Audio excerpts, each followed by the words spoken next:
Okay, let's get going on chapter 10. So, chapter 10 is about the risks and return of individual securities. So, let's start by talking about returns.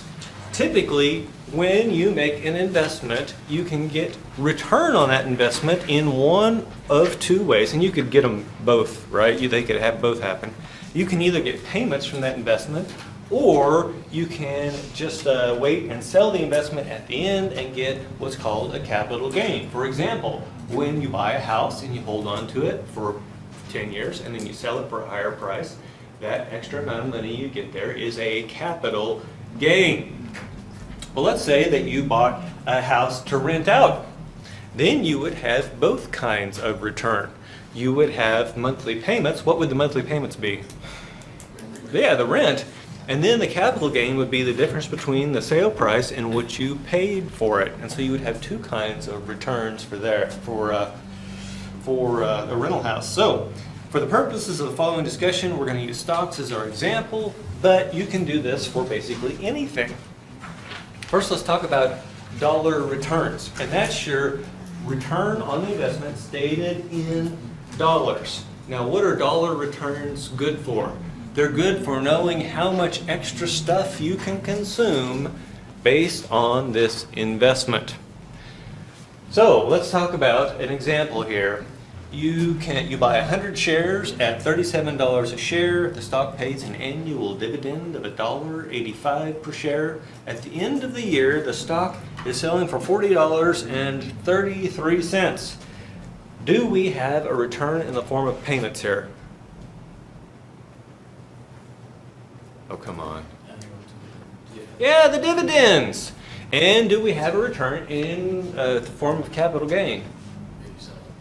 Yeah, so going from $37 up to $40.33, that's our capital gain. So for each share, we're gaining $1.85 in dividends, and we are gaining $3.33 for the capital gain. What's our dollar gain per share then? I'm going to add those two things together, and I think it's what, $5.18? Does that sound right? Yeah, now keep in mind, how many shares did we have here? 100. And so what does that mean our total dollar return for this investment is? It's $518. Now, let's give an example of why this doesn't tell us everything we need to know. You and I are at the cocktail party, and we are talking about our investments because this is what middle-aged, middle-class people do, right? Talk about their investments. And I tell you that I had total dollar returns on an individual investment of 518. Do you know whether to be impressed? No, why not? You don't know what the initial investment was. Yeah, you don't know what the initial investment was. If you ask me the initial investment and I say, oh, I invested $100, are you impressed? It's not bad, I guess. Oh my goodness, it's 518%. Well, anyway, it's huge. Now, what if I tell you that I invested $1 million to get that 518? You'd say, you dumbass, I get a better return than that on my checking account, right? Does that make sense? Okay, so we don't know whether to be impressed. The dollar returns do tell us how much more we can consume. Now, let's talk about percentage returns, try to solve this problem. And we can actually, for stocks, we can break it down into two pieces. And the first piece is called the dividend yield. People freak out when they see these little subscripts like T+1 and T. Don't freak out. All that means is that the dividend happens one period later than the price. And why are we dividing by the price at the beginning of the period? That's what we had to invest in order to be able to collect that dividend at the end of the period.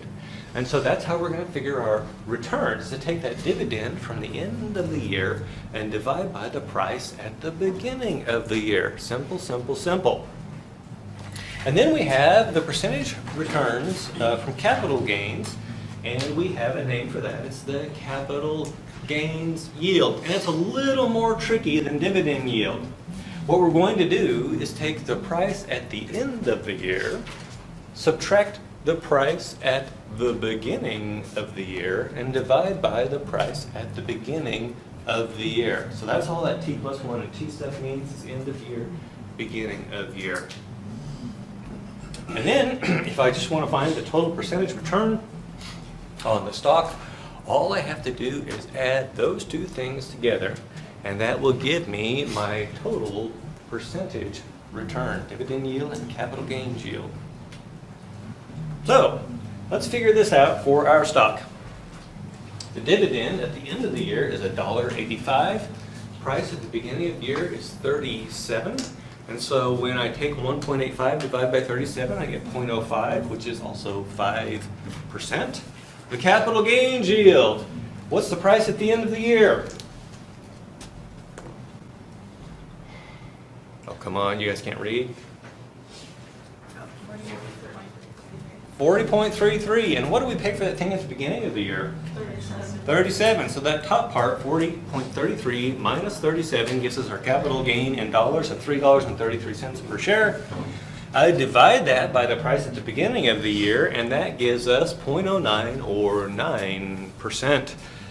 Are you with me so far? Now, we said if you want total percentage return, all you've got to do is add those two together. And when we do that, we get 14%. Now we could check our work here. If I take the total dollar return and divide by the total initial investment, I get exactly 14%. If you don't, there's something wrong. Now, did we need to know the number of shares in order to calculate total dollar return? No. Swing and a miss.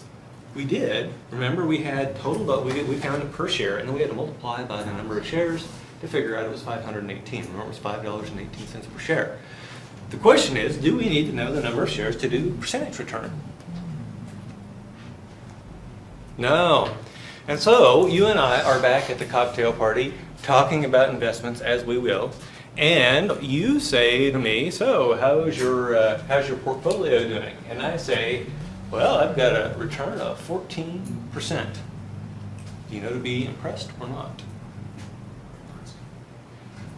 Yes and no. On the one hand, you know 14% is a pretty good return. On the other hand, you're going to now ask me, well, how much did you invest and get that 14%? And I say, $100. And you say, oh, so in other words, you could buy us lunch at Taco Bell, right? Or if I said $1 million, now you start to think about how I could buy you a car, right? Does that make sense? And so neither one of these things has all the information that we might need to tell us everything we want to know. Which one of these do you think we talk about more? Yeah, the percentage returns. Percentage returns is going to apply to everybody in this room. So I'm going to tell you a weird story about my family here. Christmas time, we always get together and talk about how our portfolios are doing. And we don't discuss numbers because that's gauche, right? But we always talk about percentages, and I'm always glad when I can top my sister because she has someone do her stuff, right? And it's just like me. In fact, we should talk about how much she's paying in fees. She may be returning lower than she even thinks. Back to the story. Percentage returns, we're all on the same page there. It doesn't matter how much you invested, you can get an idea of how much it's increased. So that's why we always talk about percentage returns. And I have to turn the sound off. Every time my dogs go outside, I get a ping. Okay, now we have here a chart. And this chart shows us returns on different things over a time period starting December 31st, 1925. And you might think that's a really weird time to pick to start. The reason is the first good records that we have for all of these things that are up here is January 1st, 1926. Now, we were trading stocks 300 years ago under the buttonwood tree in New York City. Unfortunately, do you think they have really good records of the trades that were made? No, not really. And so that's why this data starts January 1st, 1926. And this chart itself goes up through 2013. And if you updated it till today, the order would still hold. So let's start at the and there's one more thing I want to tell you about this chart. Normal charts, we have like 0, 1, 2, 3, 4. Or 0, 100, 200, 300, 400. What does a vertical axis on this one look like? You got 0 to 1, and then 1 to 10, and then 10 to 100. This is called a logarithmic scale. A logarithmic scale. If you want to sound fancy at the next cocktail party, you could discuss the importance of always showing returns on values on a logarithmic scale. And the reason we do that is because what this does is makes 10% return down low look identically the same as 10% return up top. Otherwise, this thing would end up with some weird curve, and it would be very hard for us to interpret and read. And so basically what we've done by using this logarithmic scale is to turn dollar amounts into returns, which we can look at and understand. Okay, now, at the very bottom, we have inflation. Inflation, by the way, not something that you should be investing in, but inflation is important because it erodes the purchasing power of our money. And you guys are like the first class I've had that actually know that to be true. Everyone else, when I talk about inflation, they freak out and they're like, that's nothing real. Why are you even talking about that? But you guys know, right? Okay. So inflation. What you could buy with $1 in 1926 was going to cost you $12.81 in 2013. And that makes a lot of sense based on some conversations I had with my grandfather, who was 11 years old in 1926, and he was fond of telling me the ridiculous small amounts of money he spent on things like Coke and candy bars and whatnot. Okay, so that's inflation. That's our baseline. The thing right above that is the Treasury bill. Now, you guys haven't probably, do you know what a Treasury bill is? It's the short-term debt of the United States federal government. Treasury bill is the short-term debt of the United States federal government. And let's talk about the kinds of risks that you face when you loan money to people. What's your big risk when you loan a buddy $50 and he says he'll pay you his next payday? What's the big risk? The default risk. Yeah, the default. And also, it's the same thing, right? So there's default risk.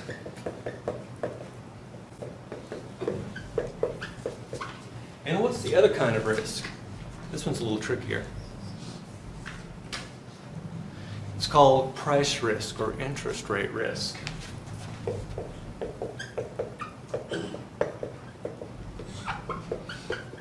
And the reason we have that is because the value of anything is the present value of the future cash flows discounted at a rate appropriate to the risk. And so when you loan someone money, you are agreeing to receive a set future value. But if the rates in the market go up while you're holding on to that debt, you now have something that's worth less. Does that make sense? Okay, so these are the two kinds of risk that we run into when we loan money. And this one is magnified, I can spell here, magnified by time. The longer this loan is outstanding, the more price risk you have. So take a look over here. You can see that if it's a very short-term thing, that this little change in R is only going to get magnified to a very low power. For instance, we're looking at 3-month treasury bills here. This T would be 0.25. And so whatever little change we have in R gets magnified to the 0.25 power. But what if we were looking at loaning money out for 30 years? What would T be? 30. Any little change we have here will be magnified to the 30th power. Do you see how the interest rate risk or price risk is much greater when you've got a long time to maturity? Now, let's talk about why Treasury bills return so very little. The reason that Treasury bills return so very little is because they have so very little risk. They are only outstanding for 3 months. And so the T is 0.25. And let's talk about default risk in the United States government. In theory, is there any default risk with the United States government? No, why not? They print their own money. They can print their own money. That's number one, and it's the worst possible answer because if you print a bunch of money, what happens? Value of the currency. Yeah, inflation. You're living with it, folks. That's what we've been doing. With those printing presses, I'm surprised they haven't caught fire, right? Okay, now, a more sustainable way to do this would be to raise taxes. Now, in a democracy, when you tell people you're going to raise their taxes, what typically happens? They vote you out. You guys probably weren't alive then, 1984. Walter Mondale got up. He was running for president against Reagan. He got up and says, yeah, I'm going to raise your taxes. He didn't even carry his own home state. Pretty pathetic, right? Okay, so democracy is really hard to do that. And so that's what we're really going to lean on here is this ability to print your own money, and that's exactly why we're in our current situation. Now, do you think the U.S. government has ever defaulted on its debt? Ms. Ware says yes. When? With China. Oh, no, Michelle. I was gonna say, is that like the Great Depression? Oh, no. 1908, didn't like J.P. Morgan like bail out the government or something? No. Let's go further back. I'll just let you all off the hook. Let's go back in history. The year is 1789. Yeah, I think it's 1789. What's going on? When the Constitution's written? Yeah. So it's about that time. We had this war. We had a war with the British. Do you guys know this from history? Okay. So it's why we speak English, right? Okay. So we had this war with the British, and the French loaned us a bunch of money to fight the war. Now, is that because French people love us? Yeah, French people hate everyone. They just hated us less than they hated the British, right? Because they're fighting wars with the British elsewhere. And so they thought, if we give the Americans a little money, they can cause trouble for the British. So, whoop, there you go. And so they loaned us all this money. We fought the war. We defeated the British. They also sent some troops, by the way. And then we have the big end of the war party.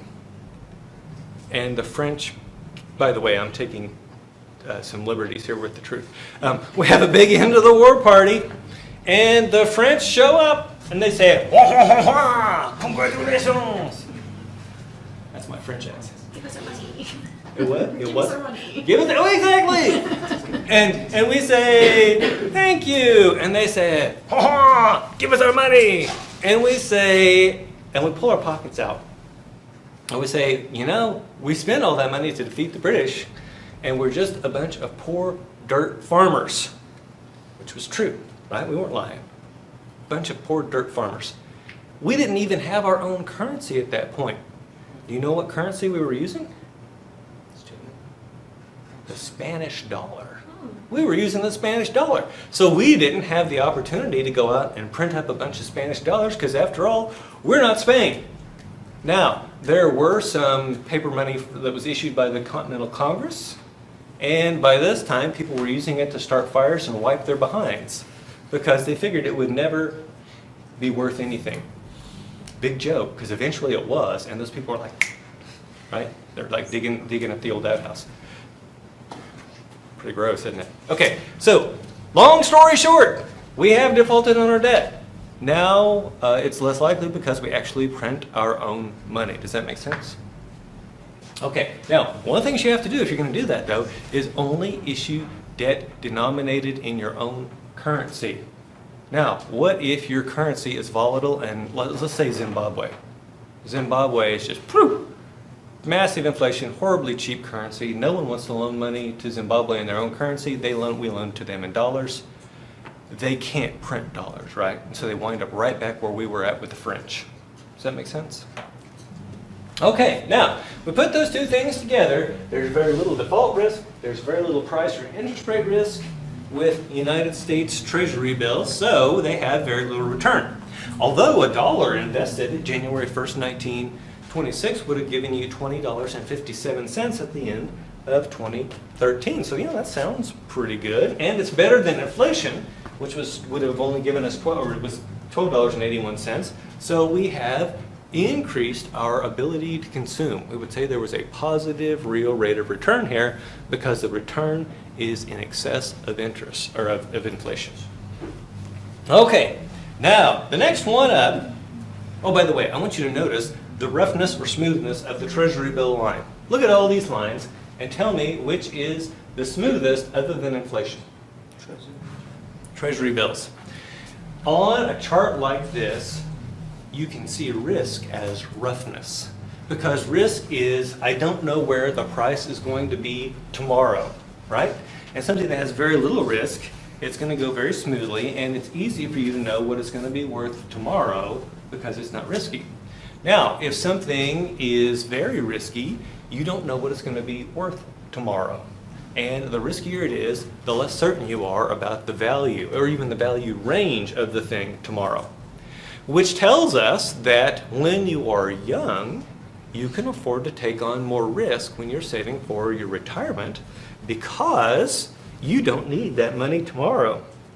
In fact, right now, I'll tell you about my portfolio here in a little bit, but I'm definitely not in Treasury bills. It would be crazy for me because I'm not going to need that money for at least another 15 years. Does that make sense? Okay, now let's talk about the next thing up. Long-term government bonds. By the way, these are the, let's say, 30-year bonds of the United States government. Exactly the same government that we had for Treasury bills. So what does that tell us about the default risk? It's theoretically zero, right? But we do have this price or interest rate risk because now we're going to the 30th power. And so there's a much greater risk that a change in interest rate is going to impact the value of your investment. And so that's the only difference between these two is that price or interest rate risk. And you can see if you invested $1 in 1926, you'd end up with $123.12. That's like 6 times as much. 6 times as much. And it all comes down to this risk that you're facing here. By the way, if you haven't figured this out yet, risk and return must go together. Risk and return must go together. In my hometown, there were 3 basic industries. There were bed springs, cheese, and dynamite. Which one of those do you think paid the best? Dynamite plant. That's why both my grandfathers, my father and my uncle worked at the dynamite plant, right? And so risk and return have to go together, whether it's on the job or in the securities market. So that's why we're seeing these long-term government bonds returning more than Treasury bonds, bills, because they are riskier. Now, there is something missing from this chart, and it would be corporate bonds. Corporate bonds should be somewhere between long-term government bonds and large company stocks. How do I know that corporate bonds should return more than long-term government bonds? Because not only do they have this risk, they also have this risk. Do companies ever go bankrupt? Yes. Oh yeah. And so you've got both of these for corporate bonds. But how do I know? Stop that. How do I know that the return is going to be less than large company stocks? Let's think back to the order of payment at corporations. In the front, you've got the government, and then you've got employees, suppliers, you've got debt holders, you've got preferred shareholders, and at the very back of the line, you've got the common shareholders. Who's got the riskier position? The bondholders who get paid first, or the shareholders who get the leftovers? It's the shareholders, right? They got the riskier position. So we know that stocks for the same company will always be riskier than their bonds. So that's why in between long-term government bonds and large company stocks, we should see corporate bonds. And then we get up to large company stocks. And we see that if we invested $1 in January 1st, 1926, we end up with $3,532.56 at the end. Is that a big difference? That's huge. That is a huge difference. Why are we getting so much more return? Because this stuff is riskier. Now, I've had students before say, well, wait a minute, this is only looking at companies that survived, so there's survivorship bias. Wrong. This is survivorship bias free data. In other words, this not only includes the ones that did really well, it includes the ones that crashed and burned. Large company stocks you can think of like the S&P 500. And then at the very top, if we invest $1 back in the day, now it's worth $18,364.60. Man, is that big? Oh yeah. Now, what would that tell you about small company stocks versus large company stocks? Yeah, they're riskier. Can you give me any reasons why small companies should be riskier than large ones? Higher default risk. Higher default risk. Why? Large institutions, they have the ability to bring in more revenues and have better access to cash flow, future bonds, and those sort of things. Yeah, so if you're gonna, would you rather loan money to Microsoft or to some small software company that just listed on the exchange? I'd rather lend money to Microsoft. Easier for them to go out and borrow money. Very good. What else? One of the things we're going to talk about in this class, in fact, it's in the next chapter, is the importance of a diversified portfolio. If you've got a small company, chances are they're only doing one thing. So let's take an example here. GE, General Electric, has a wind power business. In fact, I know the CEO of their land wind power business. He refuses to link with me on LinkedIn. I understand it. He knew me like 25 years ago. Back to the story. So they've got these windmills that they're doing, but how much of a percentage of GE's business is that? It's small. GE's into all sorts of other things. They make jet engines, they make turbines for power plants, they do all sorts of different things. And so you can think of GE's business as being a diversified portfolio. And what do we know about diversified portfolios? They are safer than undiversified portfolio. Now let's compare this with a small startup wind power company, San Jose, California. They only are doing wind power. And let's assume that government subsidies get yanked from the wind power business, which, by the way, that's the only reason that anyone builds a windmill, is because of government subsidies and this carbon trading stuff, which I'm going to make a discussion of. But if you let the free market rule, suddenly wind power is not viable, and what happens to the demand for windmills? Boop, it goes away. Now, for GE, it would be a rounding error in their overall business. But what about for the startup? It's the whole enchilada, right? They're dead. And so that's another reason why we might see large companies be safer than small ones. They might be more diversified. Also, how do you get to be a big company? Unless you're started by the government, big companies all started out as small companies. And so they have a record of success. They are more likely to have professional managers. In fact, let's talk about the small business. When someone has a brainstorm, like let's say Steve Wozniak. Do you guys know who Steve Wozniak is? One of the co-inventors of Apple.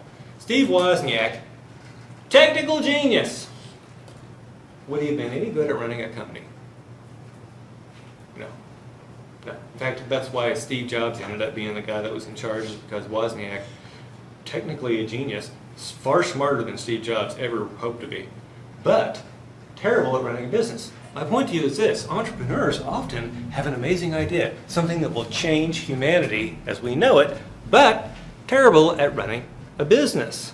And so until we get into that professional management stage of a company's life, which often happens when it gets larger, then we have the risk of the managers just not knowing what they're doing. Example, Adam Newman at WeWork. If you don't know who that is, look it up. It's just a crazy story. I think they did a movie about him on Hulu. Okay, now, I had a student say to me, well, wait a minute, this small company stocks, does that include the ones that die? And I say, yeah. And he's like, wow, what if we could only invest in the ones that were going to live? I said, that's brilliant! Why don't you come to my office and tell me which ones those are? Where's your time machine? What's that? Where's your time machine? Yeah, exactly. Exactly. And this is exactly what I tell students at the end of the semester when things are right about to be done. And they're like, what can I do to improve my grade? And I say, build a time machine, right? Because you're going to have to go back and... Yeah, you didn't think that was funny, did you? Okay. Back to the story. We don't know. So I went alligator hunting in Louisiana. And when we would come upon a long alligator, the Cajuns would say, whoa, he must be really smart. What's the connection between the length of an alligator and how smart they are? Survive so long to get there. Yeah, you have to survive some pretty egregious stuff to get up to be a 12-foot alligator. Does that make sense? And so the smart ones live longer. Now you say, well, wait a minute. What if I could just invest in those? Well, you can't. But what if I have a kiddie pool? This is going to be a disturbing image, by the way. A kiddie pool with 30 baby alligators. How could I maximize my chances of getting a 12-footer? Buy them all, right? Buy them all. And that's what I do. So let me tell you where my portfolio is today. And when I say it's also my wife's money because I manage all of our money together. Okay. So we've got large company stocks. I'm in the S&P 500. I am also, and my fund money is in small company stocks, S&P 600. And you say, why don't you pick individual stocks? We will find out as we go along. I will tell you exactly. And if you came here hoping to learn how to pick stocks, I have bad news for you. I am not going to teach you that. And the reason I'm not going to teach you that is because I don't know how. And the reason I don't know how is because nobody does. Right? Not saying I know everything, but I know enough to know that. Any questions about risk and return? What happens to the roughness of these lines as we go up? Yeah, they get rougher and rougher, and that's a sign of risk. So that's a visual representation of risk. Now we're going to move on, and we're going to see what happens with time and stock returns. Because a lot of people think they can tell by what happened in the past what's going to happen in the future. And in fact, you'll have people who look at these stock charts, and they will tell you things like, oh yeah, I can tell by this pattern that the stock is getting ready to break out. Do you think those people know anything? They're absolutely full of crap. You can look at the pattern and you can see whatever you want. We have actually done experiments on this, giving random patterns to people and getting them to say what's going to happen next, and they can't. In fact, they're right less than half the time. All we ask them is up or down. And they're right less than half the time, which statistically it should be half the time, right? We also give them pieces of real stock charts and ask them to do this, and they still can't. Still, less than half the time they can tell us what's going to happen. It reminds me of my sister and me when we were little kids. So poor kids, no cable TV. So what do? We go out and lay in the field and look up at the sky, and we see these clouds. And there'd be a cloud, and she'd say, oh, that one's a horse. And I'd say, no, that's a dog. Who was right? Neither one of us. It's a freaking cloud, right? And that's what's going on with these people who think they can look at a chart and tell what's going to happen next. I will demonstrate that now through looking at returns in different years. Up top we have large company stocks, and the bottom we have small company stocks, and this is what's called a histogram. And a histogram is where you form buckets. In this case, we've got buckets of, they're 10% increments of return. And for each one of those buckets, we have put the year of the returns for that year in the histogram. And so we can look and see that 1926, the return was between what two numbers? 10 and 20. And so 1926, your friends say, whoa, I got between 10 and 20% last year, so I'm going to go more in. And 1927 rolls around, and your friend has now between 30 and 40. You haven't put any money in yet, and they're saying, you're an idiot, you haven't put any money in yet, and you're still quite cautious. 1928 rolls around, what happens? 40 to 50%. You are finally sold, so you put all your money in. 1929, where's the return? Between 0 and minus 10%. You say, well, surely this is just an anomaly. By the way, what happened in 1929? The Wall Street crash happens in 1929, which kicks off the Great Depression, right? So the crash happens, but when does the crash happen? The crash happens in October.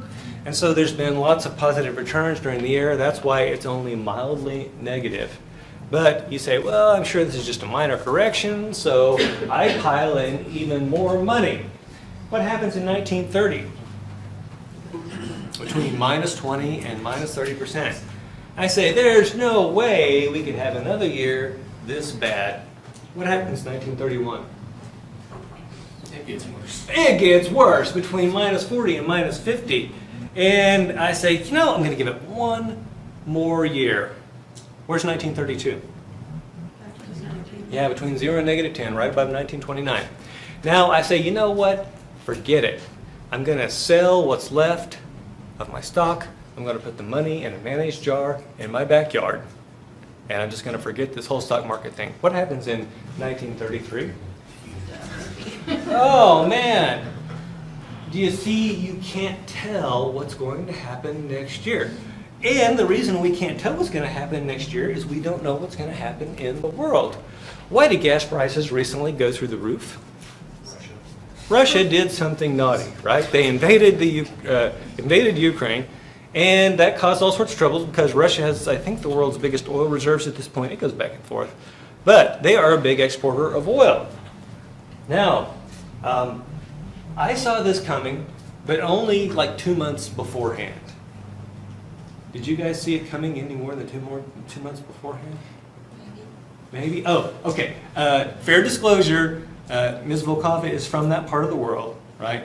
So she hears stuff that the rest of us do. By the way, warn us if they're going to come over here, please. Okay, back to the story. Back to the story. You can't see this stuff coming. What about the September 11th terrorist attacks? There were like maybe 25 people that knew that stuff was going to go down, right? You can't foresee that. You don't know what's going to happen. Okay, now I want you to notice something about this histogram. It has a sort of a shape to it. What does the shape look like? Kind of a bell shape. And we say that stock returns are, we start with the assumption that they are normally distributed. So there's the normal distribution. And if you look at large stocks, it kind of looks that way. Then we get down to small stocks. And you say, wait a minute, small stocks, not quite as clean. It's not. But there's a lot of crazy stuff going on with small stocks. And the other thing I would tell you is, in order to prove whether stock returns are normally distributed, we would need thousands and thousands of data points. We only have since 1926, right? So we really don't have a good feel for that. So we just make assumptions, and one of the assumptions is that stocks are normally distributed. Now I want you to notice something about large stocks versus small stocks. Large stocks are running from negative 50 up to positive 60. What have we got on small stocks? From negative 60 all the way up to 150. Now, notice that you've got more outliers in both directions, more observations in both directions. That's a sign of risk. Now, as a result, we know, though, that the return for small stocks has to be greater than that for large stocks. And you can kind of see it right here. You can kind of see it. If it were truly normally distributed, that sample, then we would be able to see it for sure. Questions? Okay, so if someone tells you, I can look at a stock chart and tell you where the stock is going, what is the appropriate response? It's clouds. Bullshit, right? That's the appropriate response. I have a question. Yeah. I'm just curious, what happened, how could it happen in just 2 years that it went from the extreme end to another extreme end? What happened in those 3 years? Okay, so typically what happens is we do have an economic cycle, right? And the economic cycles since the in fact, we used to have lots of Great Depression-like events prior to 1913. Do you know what happened in 1913? Yeah, it's the founding of the Federal Reserve Bank. No matter how much you hate or love the Fed, know this. They did put an end to these weird, exaggerated economic cycles, except for the Great Depression. But the way any economic cycle works is things are going good, things are going good. What happens to asset prices? Yeah, and they actually get inflated, right? We get these asset bubbles. And in fact, we're right, 6 months ago, we were in a stock bubble. Yeah. And back in 2008, we were in a real estate bubble. Always happens when you end up in a positive stroke on the cycle. Now, what inevitably happens? Stocks tank. Yeah, there's going to be a recession. There's going to be a recession. And do we know how long the recession is going to last? No. And so, and by the way, we're going to have a recession, and I can't tell you how long it's going to last. But what do you think happens to stock prices when the recession happens? They get inexpensive. Yeah, they get cheap fast. Now, what do you think, instead of a recession, what if you had a depression? Now they're going to go vroom. But what do we know about economic cycles? Yeah, eventually they're going to bounce back. Eventually they're going to bounce back. And what happened in 1933 is that people finally became convinced that the recovery was in full swing. And so you're going to see that after when we go through this next recession, you're going to see stock prices come down. And then along the way, you're going to see something creep in. It's called hope. And then we're going to start to see stock prices go up. Now, by the way, can you wait for concrete evidence that the recession is over before you put your money in? No, because everybody else is going to do that too, right? And so what you end up with are what we call a dead cat bounce, which is where stuff goes down and then you'll see it bounce back up because some people are betting that it's almost over and then it's not. And so the cat hits the pavement again. I'm not kidding, dead cat bounce is what they call that.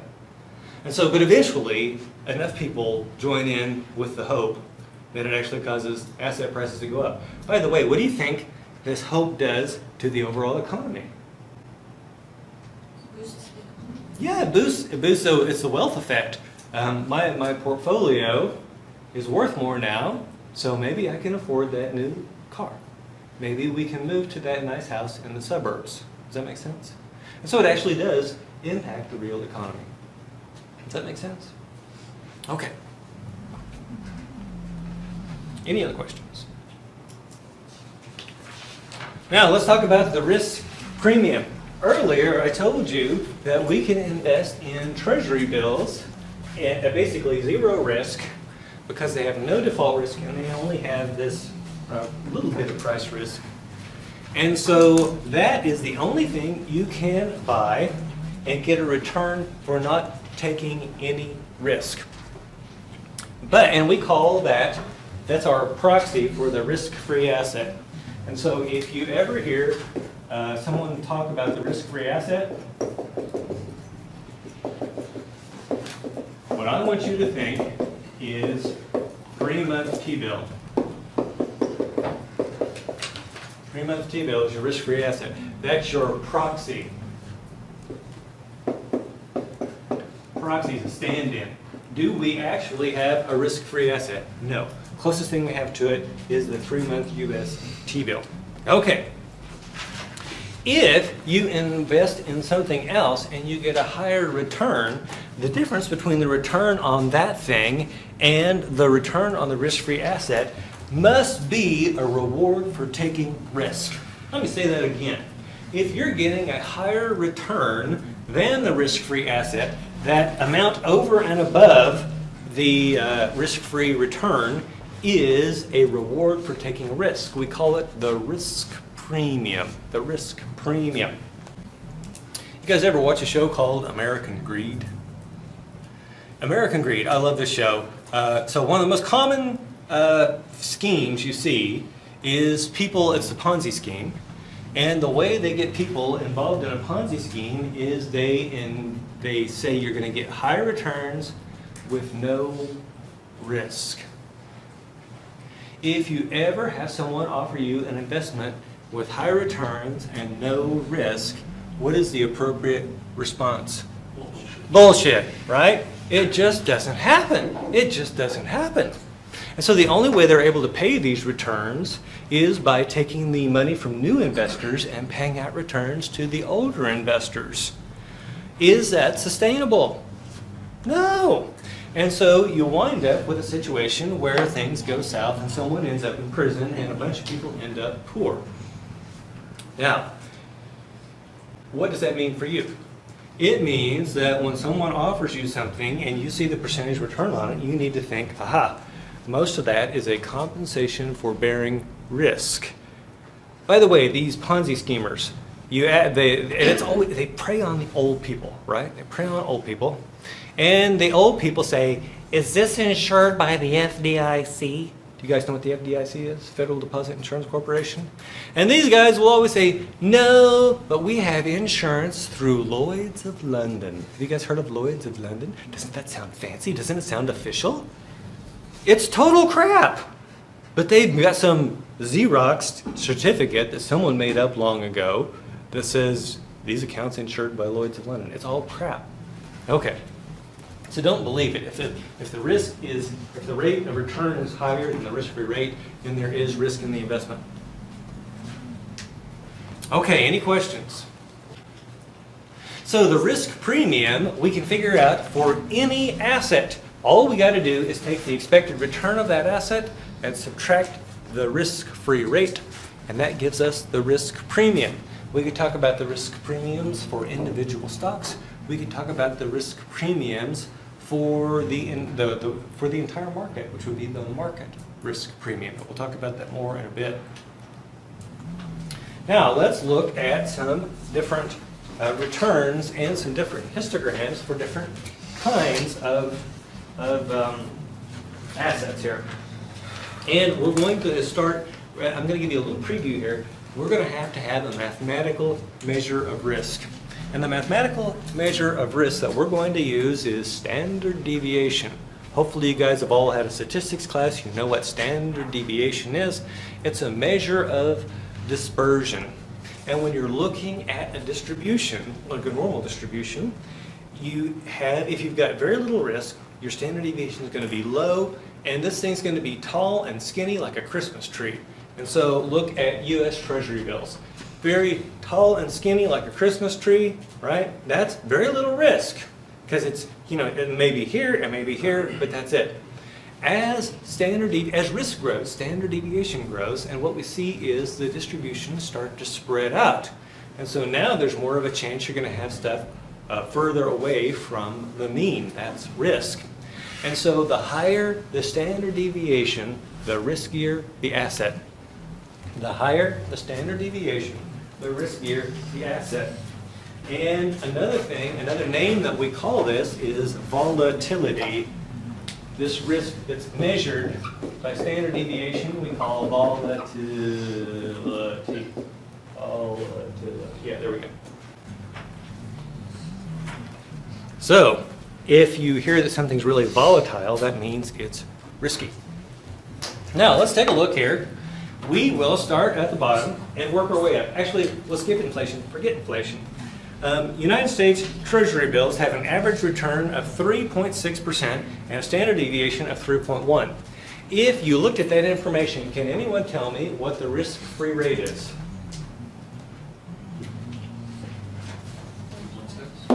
Yeah, it's 3.6%. That means we can find the risk premium on any of these other things by subtracting 3.6% on it, and that would give us the risk premium. Does that make sense? Okay, so let's talk about the next thing, and forget intermediate term bonds. By the way, let's not forget them too much. Intermediate term bonds, why do you think they have a lower return than long-term government bonds? Exponential factor. Yeah, they're less risky. So let's say that they're out here for 15 years. They have less price or interest rate risk than the 30-year bonds. That's why their returns have to be lower. Now, notice that they've got a return of 5.5 and a standard deviation of 5.6. Both the return and the standard deviation are higher. That makes perfect sense because the risk is higher. Then we have long-term government bonds. And once again, we see a higher return and a higher standard deviation. They have to return more because they're riskier. Now, let's ask this question. Can anyone tell me what is the risk premium for long-term government bonds? How would I calculate that? 6.1 minus 2.5. Do you have a question? No, I was just gonna say Oh, yeah, just shout it out. how much. Everyone else. 2.8 for the long term, or for the long-term government bonds. It's How about 2.5? Yeah, 2.5. Yeah, just shout it out. Everyone else is going to mumble, so just go for it, right? Okay, very good. Thank you. Okay, what about long-term corporate bonds? We discussed that long-term corporate bonds should have a higher return than long-term government bonds. Why? Default risk. Yeah, default risk. Now, we know they're riskier, but check out the standard deviation. Is there something wrong here? Yeah, this is what we call an anomaly. That standard deviation should be higher, but it's actually lower. Makes no sense whatsoever. It doesn't fit with our theory. It doesn't fit with the math. Am I ever going to be able to explain to you why that's the way it is? No, we don't have a good reason for why that's the way it is. And I checked at one point just because I thought it might be a misprint, but it's not. Right? Okay, now moving on to large company stocks. What's the risk premium on large company stocks?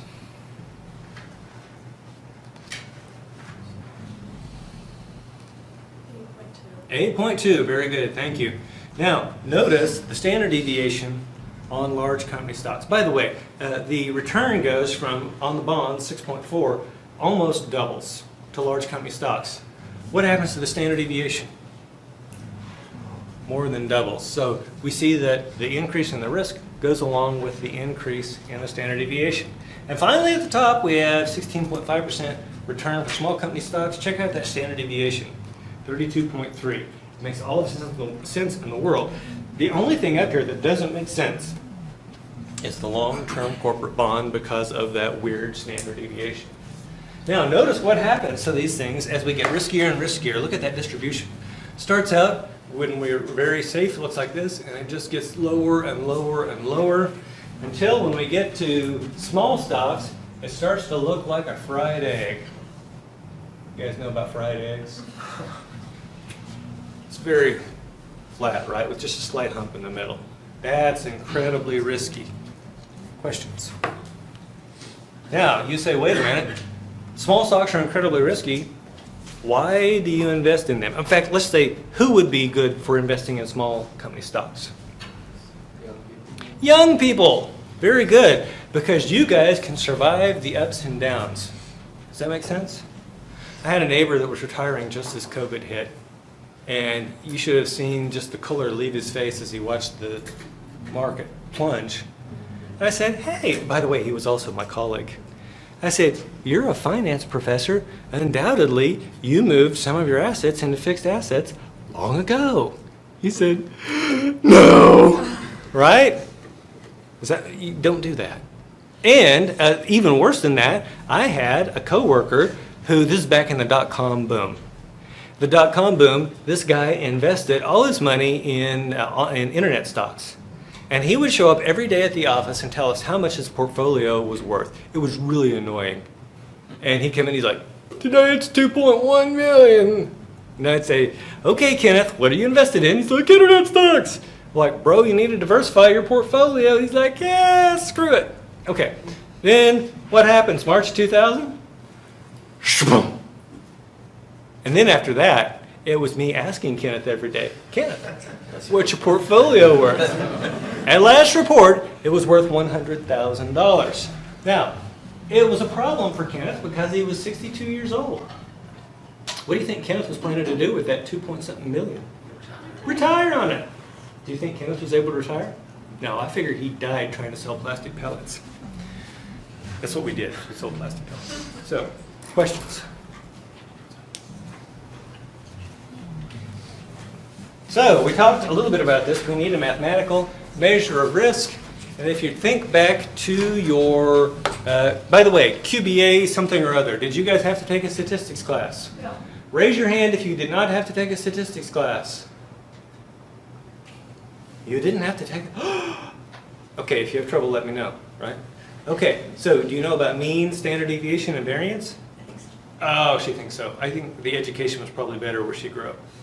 At least mathematics. Were you allowed to use calculators in school? Oh, there you go. There's your answer. Okay, back to the story. There are two measures of dispersion that we talk about in statistics. We talk about standard deviation and variance. What is the relationship between standard deviation and variance? Square root. So the standard deviation is the square root of the variance. And so in theory, you could use either one of these to describe the risk involved in purchasing stock. But we choose to talk about standard deviation. And here's the reason why. Standard deviation is in units we can understand. It's in the same units as return. Standard deviation is in the same units as return. We can understand that. Also, standard deviation, we're going to see, is necessary for defining our normal distribution. If I know the mean and I know the standard deviation, I can create the entire normal distribution. Now, let's say that returns are in percentages, that means standard deviation is in percent. What is variance in terms of unit-wise? If standard deviation is percent, variance has to be percent squared. Can you interpret percent squared? You know, I have a PhD in finance, and they made me take all sorts of statistical doctoral level classes, and guess what? I still can't interpret percent squared. So there's your reason why. It's in units we understand. It's easier for us to interpret, and then of course we also use it for the normal distribution. Now for any of these, the greater they are, the greater the risk. The greater they are, the greater the risk. And of course the standard deviation is greater, so is variance. Okay, let's get our calculators out. Let's get our calculators out.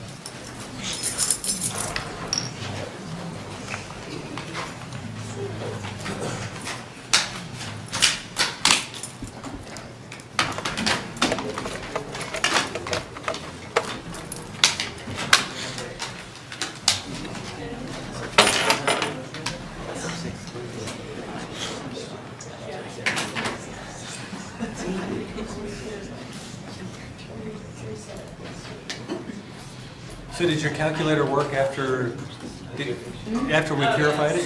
Okay, very good. Oh, Yeah, I'll get it here in a minute. liking. Oh yeah, well it's a sugar. Oh, now it's like every time. I think maybe it's listening and it hears you guys talking. I don't know. Obviously you're more interesting than I am. Okay, so here we go. Now, let's talk about what we've got here. We've got 4 returns for a stock. Year 1, 2, 3, and 4. In year 1, it's returning 13.7%. In year 2, it's returning 35.8%. In year 3, it's returning 45.14%, at which point I would invest. And what happens in year 4? Negative 8.88%. That's losing money, right? Okay, so this is a sample of returns for this firm. Is it all the returns? No. And so we are going to calculate sample standard deviation. There are two kinds of statistics that we talk about, and they are sample statistics and they are population statistics. If I know everything about every one, then I can do population statistics. But even if I knew historically all the returns from the company, I still couldn't use population statistics because basically what we are viewing is somewhat random outcomes out of a process. And if we could replay it again, we would get probably different returns. And so no matter how many returns, how far back we have, we still are calculating sample standard deviations for those things. Okay. Now, the first thing we're going to do is convert that into decimals. Does everyone here know how to convert a percentage to a decimal? Mr. Green, what's the magic to make this happen? 2 decimal places over. Well, let's just say divide by 100, right? Sure. Divide by 100. Divide by 100. So we've got 0.137 for 13.7%. We've got 0.358. We've got 0.4514. And then we've got negative 0.08888. Now, that's the first step, convert into decimals. Now, we are going to find the arithmetic mean. The arithmetic mean is a fancy term for average, and everyone's mom and grandma even knows how to do this one. How are we going to calculate the average of these returns? Yeah, we're going to add them together and divide by 4. And why 4? Because that's how many. Yeah, so we're going to add up all the observations and divide by the number of observations. So when I add all these things together, I get 0.8576. And if I divide 0.8576 by 4, I get 0.2144. And if I wanted to convert that back to percent, all I have to do is multiply by 100. And I can see that our average return here is 21.44%. Have I blown your mind yet? Mr. Green says yes. I'm sorry. Okay. If you're having trouble at this point, we really need to talk. Now, this is where it gets sticky. This is where it gets sticky. So here's what we're going to do. For every return, we're going to figure out how far away from the mean is that return. And that's going to be our deviation for each one. So that's going to be the first thing that we calculate for each of these.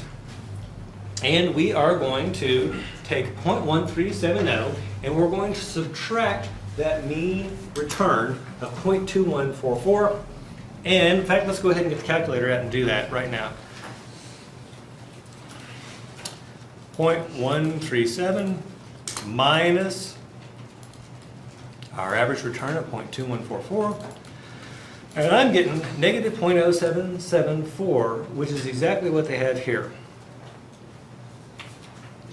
If we go down through here and repeat that process over and over and over again, we are going to get those down below. Now we have to be careful on that last one. We have to go ahead and make sure that it's negative 0.0888 and then subtract 0.2144. That's how we get this. If we just do 8.88%, we're not going to get the right answer. It has to be negative. Does that make sense? Okay. Now, why am I stopping at this point? Because I want to tell you that the easy way to do this, what do most students do? They write down all the deviations, not keeping the numbers in their calculators. And then for the next step, we are going to square these. And they will square them and they will write down those numbers. Why is that a bad idea? It's time consuming. You can make mistakes and you've probably got rounding error because there may be things out beyond what you're trying to calculate. And so what we're going to do is so every student has the desire to work vertically. We're going to work horizontally. And so here we are at minus 0.0774. By the way, if I add up all of those deviations, they add to 0. And so telling me what the average deviation isn't going to help. I'm not actually interested whether I'm negative or positive. I'm just interested in how far away. Now, I could just do absolute value for all those deviations and find the average of that. And that would be the mean absolute deviation, or MAD. Nobody uses that. Instead, what we do is we square all these deviations. What happens to the negatives when we square? They go away, right? Because a negative times a negative is positive. And so that's what we do. So here's what I'm going to do. I'm going to, by the way, do you see the little button that says x squared? Bam. There we go. Do you see that this is the same number? So here's what I'm going to do. I'm going to say store 1. And then I've got 0.358 minus 0.2144 equals 0.1436. What do I do next? Square it. And then what do I do? Store 2. Clear. 0.4514 minus 0.2144 equal 0.237. What do I do? Square. Square it. And then what do I do? Store 3. Store 3. And then finally, I have 0.0888. What do I need to do next? Yeah, we got to hit this plus minus key, make that thing negative, minus 0.2144 equal, and I've got minus 0.3032. What do I do next? Square. Square it. And then what do I do? Store 4. Very good. Store 4. Now, we have all the deviations squared. And so the next thing we're going to do is we're going to add all of those together to come up with, and this is really imaginatively named, it's the sum of squared deviations. Does that tell you what's going on here? We squared those deviations and now we're going to add them all together. Sum of squared deviations. And so I'm just going to, oh, by the way, can someone tell me how I can get this stuff back out of my calculator and add it together? Recall 1 plus, recall 2 plus, recall 3 plus, recall 4 equals. That's my sum of squared deviations, but we're not there yet. Because in order to get standard deviation, sample standard deviation, I have to divide that by n minus 1. What's n? Number. The number of observations, which in this case is 4. So we're going to be dividing by 3. Now you ask, why minus 1? Statisticians tell us that when we calculated that arithmetic mean, we used 1 degree of freedom from the data. Now, what does that mean in reality? I have no idea. Ask your statistics professor. Degrees of freedom? I don't get it, but I do know this. If we don't subtract that 1, we will get the wrong answer, right? And so what we're going to do is we're going to divide this by 3. That gives me the variance. Now, we have variance, but we want standard deviation. What should we do? Square root. And here's the square root key. And there is my answer. 24.13%. Now, do you think you could replicate that? Good. But I have good news. And that is, yeah, we're going to teach you, starting next time, we're going to show up, and the first thing we're going to do is show you how to compute standard deviation using your TI BA2+. It'll be so much easier than what we just did. The bad news is, standard deviation in Chapter 11, we will have to do with the pick and blowtorch method, just like we did. Questions? Okay, see you next time. Let's see if you remember anything from last time. If I want to find out, so a return that tells me how much extra I can consume, what am I looking at? Total dollar returns or total percentage returns? Yeah, total dollar returns. Tells me how much extra I can consume. Mr. Osawabu, you are late. For shame.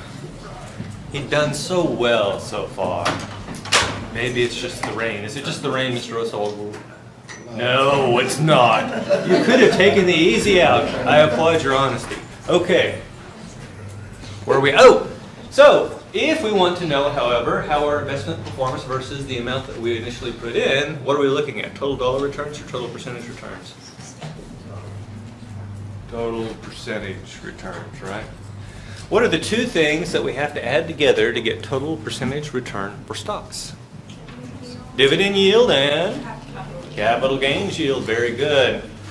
What is the mathematical measure we use for variance, or sorry, for volatility or risk? Oh, I messed with you.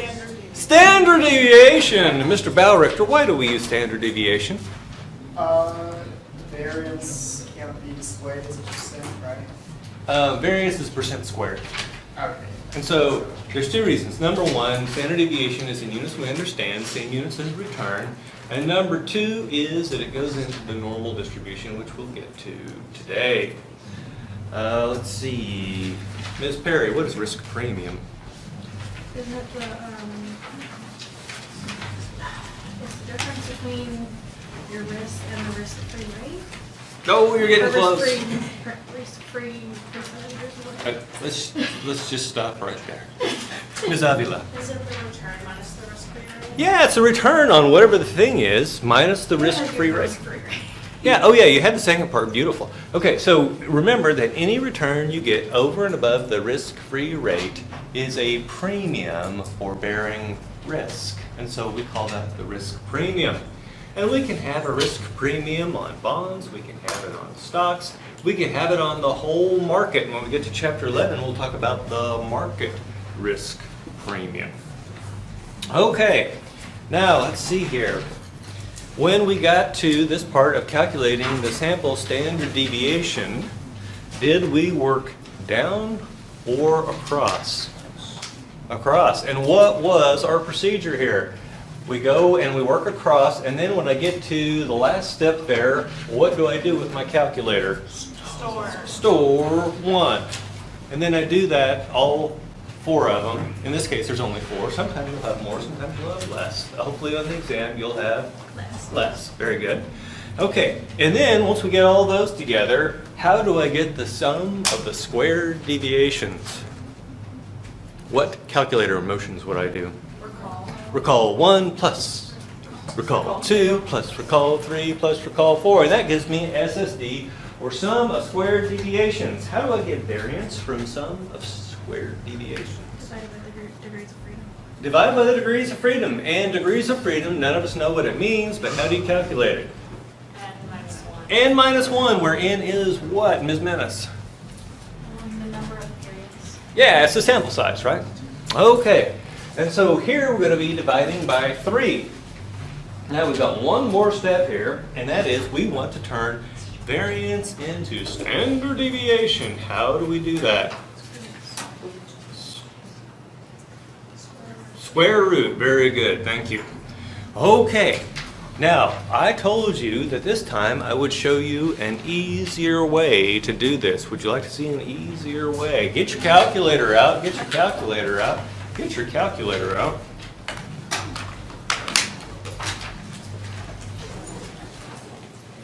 As soon as you guys all have your calculators out, we'll get going here. Okay, now here's what I want you to do. I want you to look above the number 8. What does it say? Stat. Stat. And look above the number 7. What does it say? Data or data, depending on who you are and where you're from. So, it doesn't matter. By the way, did you know that data is plural? So you don't ever say, give me that data. You say, give me those data. Don't worry about it. No one listens. Right. Okay. So what would the individual be? Datum. Datum, I think.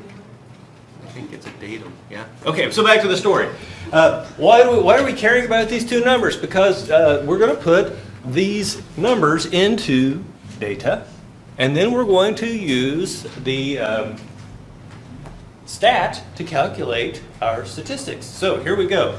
First thing I'm going to do is go to second and the number 7. Now, you will be tempted to just start entering stuff. Don't do it. And here's why. If our last problem had 5 data points, then after we entered 4, that last one would still be hanging out there, because remember, the calculator is like a wife. Mr. Bauer, why is the calculator like a wife? So never forget. It never forgets. That stuff is out there till the end of time. By the way, guys, how do you avoid this problem with the wife? Don't do stupid stuff, right? Okay, so back to the story. What I'm going to do to clear this out, watch very carefully here. I'm going to hit second and then clear. What does it say above the CE over C key? Clear work. We're clearing out that entire worksheet. So now we know that it's empty. So here we go. We're going to start typing things in. 0.137. Now I want you to notice up here it says enter. I've got to enter that or it doesn't remember it. So there we go. And how do I know that it remembers it? Do you see the equal sign? Okay. Now I'm going to arrow down. Now we've got Y01. By the way, your calculator is set up to deal with two series of data at the same time. We're only working with one, so we're going to totally ignore the Y's. Hit your arrow down. What do you think I should put in for X02? 0.358. Enter. Arrow down. Arrow down. What's X03? 0.45514. Enter. Arrow down. Arrow down. What is X4? 0.0888. Negative. Too bad we can't do it the other way, but here we go. Enter. Now I'm going to go through and make sure I got all my numbers in there right. How do I do that? I just arrow up, make sure they're all there, because the most common mistake would be to not hit enter and it just leaves it unchanged. So don't do that. So now that we have all the data in, we can hit second and stat. And up here at the top, it says Lin. And I used to have a lot of Chinese students, and at least one of them would be named Lin, and they would say, it's talking to me personally. And I'd say, no, it's short for linear something or other. I don't know. But just ignore that. Just know that it's done its magic. And now, do you see up here it says arrows up and down? So that's what we're going to do. We're going to arrow down, and we see it says n is equal to 4. By the way, do you see the asterisk up there, the star? That means, yeah, this is the number the machine came up with. Okay, now, does that sound right? Yes. Okay, if it says 5 at this point, what do you know that you've done or forgot to do? Clear things out, right? Okay, arrow down. X bar is equal to 0.2144. What do you think X bar means? Yeah, it's the arithmetic mean, and the bar always means average in statistics. Okay, so now we've got those two pieces of information. Everything looks good so far, and I'm going to hit down again. And now I have S sub x is equal to 0.214323407. Now, S sub x is sample standard deviation. Sigma sub x is population standard deviation. Which one did we say we are looking for? Yeah, it's a sample. We only have a sample of this data. So, and by the way, in this class, for chapter 10 purposes, it will always be sample standard deviation. And when you get out in the real world and you start doing this, you're going to do sample standard deviation. And the reason is we don't know the whole population. We just never do in the real world. Okay, now let me ask you this question right now. If you wanted to find the variance of this thing so we can compare to what's on the screen up there, what would you do? Yeah, we're just going to square it. So let's go ahead and do that. There you go. Does that number look familiar? Yes. Yeah, very much so. It's the same thing. Now, was it easier to go this way or to do the pick and blowtorch method? This way. Yeah, this way is far easier. Now, good news is, yes, you can use this on the exam, and I hope you remember to. The bad news is, for the Chapter 11 problems, we have to revert back to pick and blowtorch, so don't get too comfortable yet. So, you say, wait a minute, I want to know that S sub x again. What I can do is go arrow up, and then arrow back down, and there it is right again, and now I know that it is because it's got the equal sign. When I had the square, notice the equal sign goes away. Does that make sense? Okay, now I'm going to show you something. So when I was a little kid, my mom says, don't touch the stove because it's what? Hot. What do you think I did? I touched it anyway. I'm like, what do you think I learned? It's hot. It's hot. Plus I don't have fingerprints on these two fingers. Now, back to this. I'm kidding, I've got fingerprints. Back to the story. So, I'm going to show you something here. I'm going to tell you not to do that, not to touch it, not to mess with it, but undoubtedly one or two of you will. But here we go. Sigma sub x. Some of you are going to just keep going, and then you're going to see this, and you're going to like, aha, that's the standard deviation. Here's what you need to know. That is the population standard deviation. That is not something, this calculator image right here is not something we will ever use in this class. So don't go that far down. All you need to look at are n, x bar, and s sub x. That's it. That is it. And now, by the way, we have enough information to create the normal distribution, because for normal distribution, all we need are a mean and standard deviation. Would anybody like to see me do that one more time? Yes. Oh, very good. Thank you for shouting out. Okay, here we go. What's the first thing we're going to do? Yeah, so I've got to say second, 7, second, clear work. Is everybody with me? Okay, now what do I put in for x01, Mr. Osawagwu? Very good. 0.137. Enter. Now what do I do? Arrow down. What do I do with this? Nothing, because I only have one series of data. Arrow down again. What do I put here? Very good, thank you. Enter. Arrow down. What do I do here? Is where? What do I do here? Sorry, I was working ahead. Oh! I was just making sure I could Okay. get my own. Well, Press take- arrow down. There you go. Now, what about x03? What do I do? Asking insert port 4514. 0.4514. Enter. Arrow down. Ms. Volkova, what do we do here? Arrow down, very good. Ms. Wabi, what do I put here?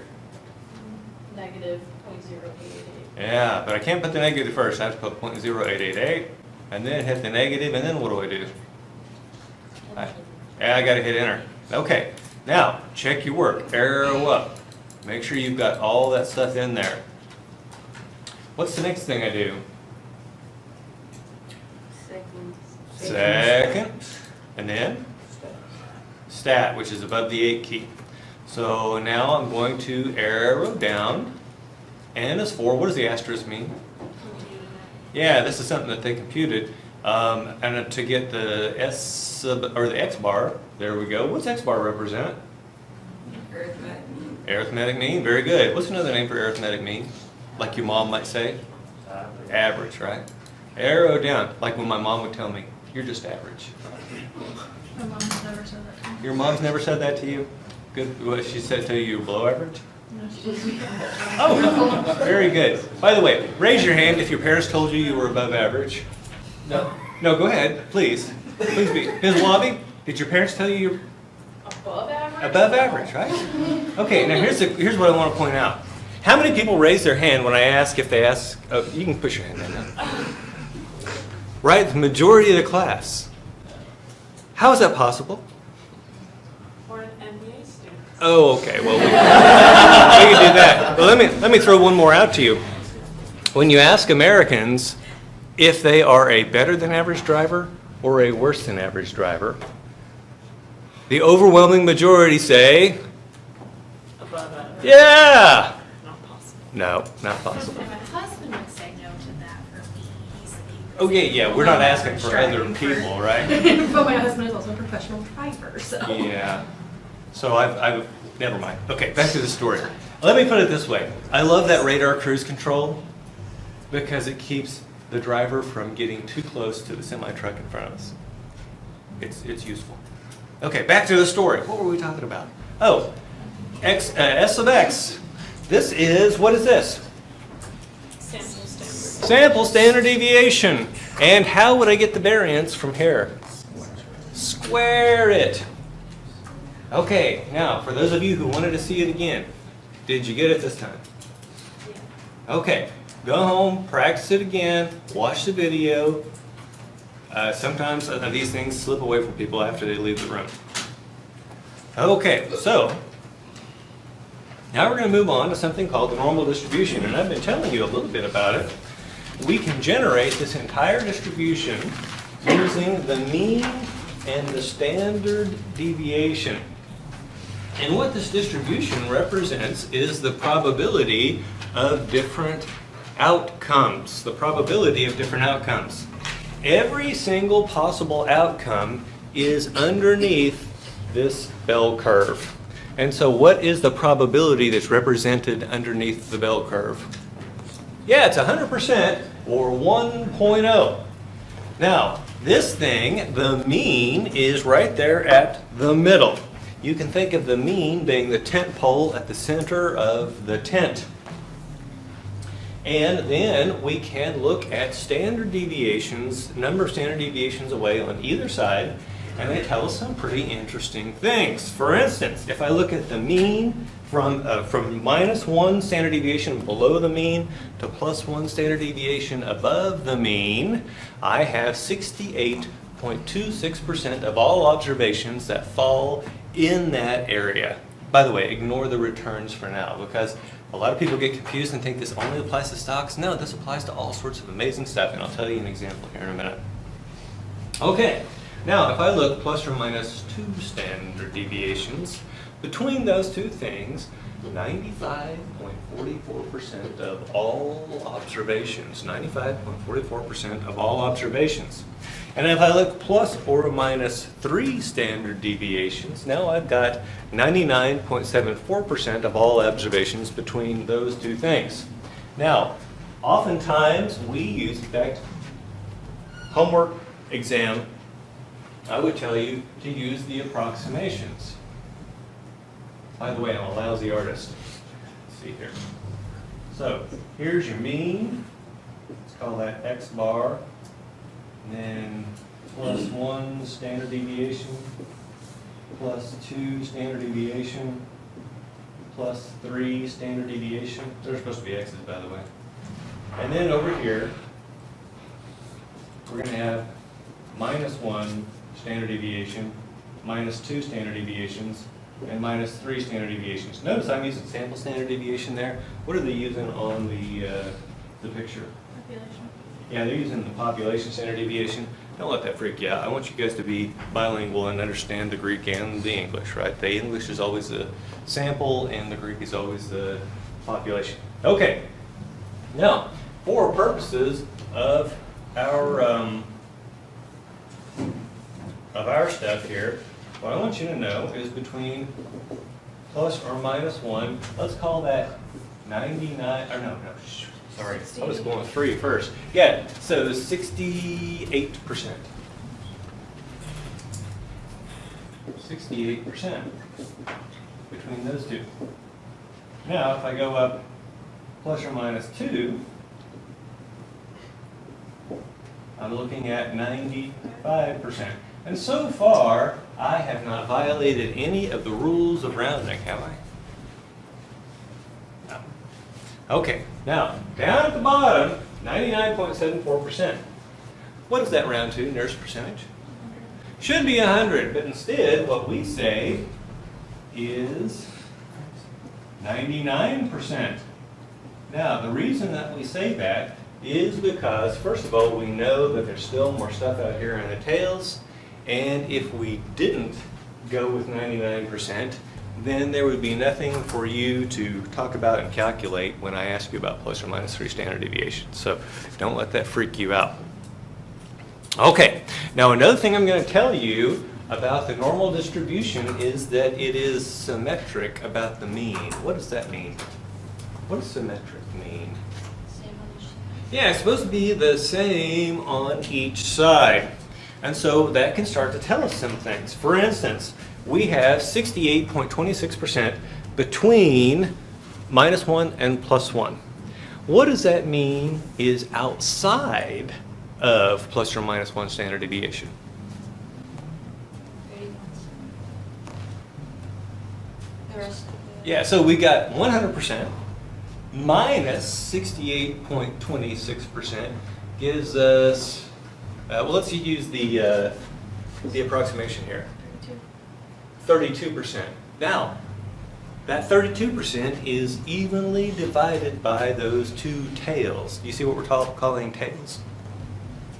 So what does that mean is in each of those tails? 16%. And what if we're talking about plus or minus 2 standard deviations?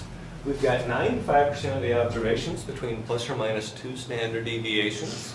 So when we look outside of that, how much do we have left over? 5%. So how much is in each tail? 2.5%. And finally, plus or minus 3 standard deviations, we've got 100% minus 99% gives us 1%. How much is in each tail? Yeah, half. And so you may see, and I will never give you 2 multiple choice answers, one of which was found with the approximation and one of which was found with the exact. And so for instance, if you're using the exact and you end up with 0.13% in a tail, and the only answer is 0.25%, what do you assume about the person that did the solution? They were using the approximation. Does that make sense? So don't let that freak you out. By the way, the instructions on all my exams, what did it say at the very beginning? Choose the what? Choose the best, right? So it's going to be, there isn't going to be one that's closer than. So regardless of how you do this on a multiple choice exam, you will be just fine. Okay, now the next question is this. Should this be on your note sheet? Yeah.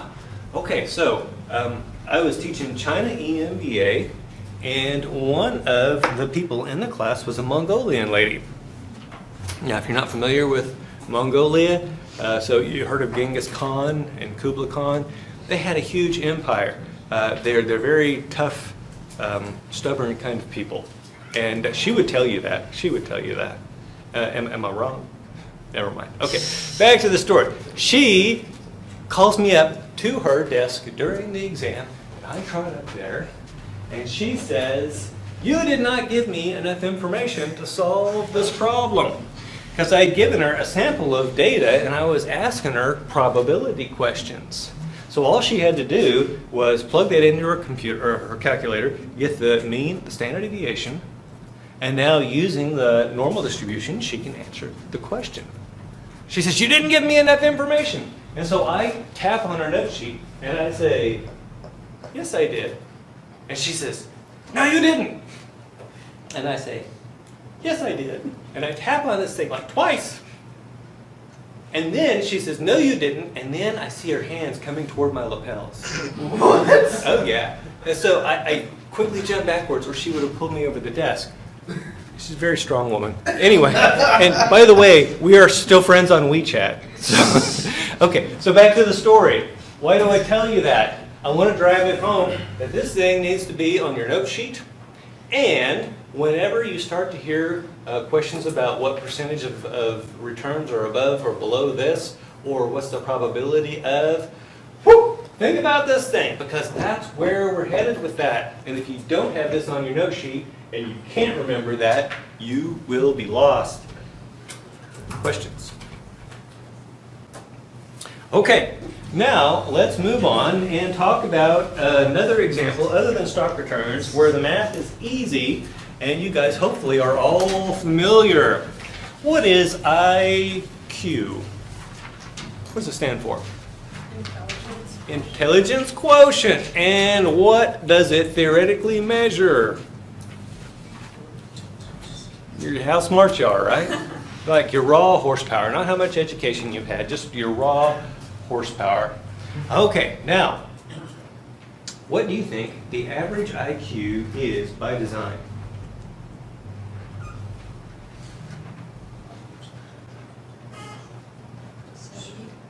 Oh no, we'll get to 70 in a minute. What's the scale? What's the scale? That's what I'm asking, right? So it's like 0 to like 160? Oh, okay. So, it actually, because it's normally distributed, it has no limit on the other end, right? So it's infinite? Yeah, it could be. Could be, right? Okay, back to the story. Average IQ by design, 100. Average by you should have yelled that out. Just wanted to give other chance. He's obviously above average or he would not have known that, right? Okay, so average is 100. Most people, used to people knew that. But the thing they don't know is that the standard deviation of intelligence is 15. The standard deviation of intelligence is 15. So, knowing these two things, now I can generate the entire normal distribution. What number is going to be at that tent pole position? 100. And then over to the left, I've got the mean minus one standard deviation. What's that number going to be? 85. Mean plus one standard deviation is going to be how much? 115. So here's what I could ask you. What probability, what proportion of people on the planet have an IQ between 85 and 115? And your answer would be 68%, right? Now, what if I go down to minus 2 standard deviations up to 2 plus 2? Down at the bottom, what's 100 minus 30? 70. And then 100 plus 30, this one's easier for most people, it's 130, right? So between 70 and 130, what do we have? 95%. And if I go between 55 and 145, what do I get? 99% or 99.74%. Okay, now in fact, this idea of standard deviations is so important for measuring cognitive ability that they actually, in the beginning, named these different levels, different things based on standard deviations. So, I'm going to go through these. Some of these are now considered offensive. So keep in mind that I am a 200-year-old Frenchman when I say this, right? Because some of these things are now considered bad words. But plus 3 standard deviation, 145, what do you think that we would call that? Genius, very good, genius, plus 3 standard deviations. Plus 2 standard deviations, I believe they called gifted, I'm not sure. Plus 1 standard deviation, don't know the name. Minus 1 standard deviation, don't know the name. Minus 2 standard deviation, we say these people are mentally, and it starts with an R. Do you guys know this word? I try not to use it out loud, right? But you guys know. Okay, and then, I can't remember whether the bottom one was moron or idiot, but it gets really offensive, of course, on the left-hand side, right? But my point to you isn't that you should go around using those terms. My point to you is that is how we are categorizing this kind of thing. Now, I could ask you some other questions. Now, so far I've softballed it by just asking you what's between this and that. What if I ask you what percentage of people have an IQ above 115? Let's talk about how to do the calculation. So we're going to calculate something, and it's actually, the accurate is T, but you might have also heard of it as Z for the population stuff. But we're going to look at it, and we're going to say whatever number we are talking about, we're going to subtract the mean and then divide by the sample standard deviation. So when I ask you a question about 115, you're going to try to figure out this is how many standard deviations, number of standard deviations away from the mean.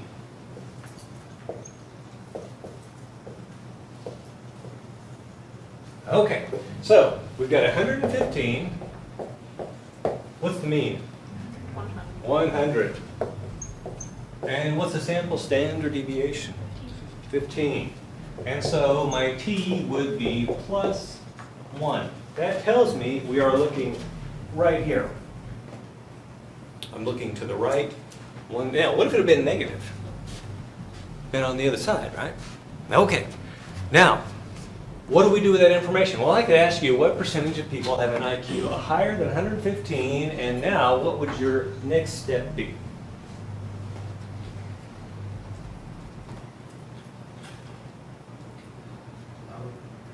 I would deduct anything below that with 100%. Okay. So what is below it? 68 and everything down. And everything down. Oh, he's being very clever. Can you give me a number? So it'd be 16%. No, because that would give you 2 tails, right? Yeah, but divided by 2. Yeah, we have to divide by 2. So there's 2 ways to get after this. Number 1, we can take 100% minus 68. Oh crap! Minus 68.26%. Oh, you jerk!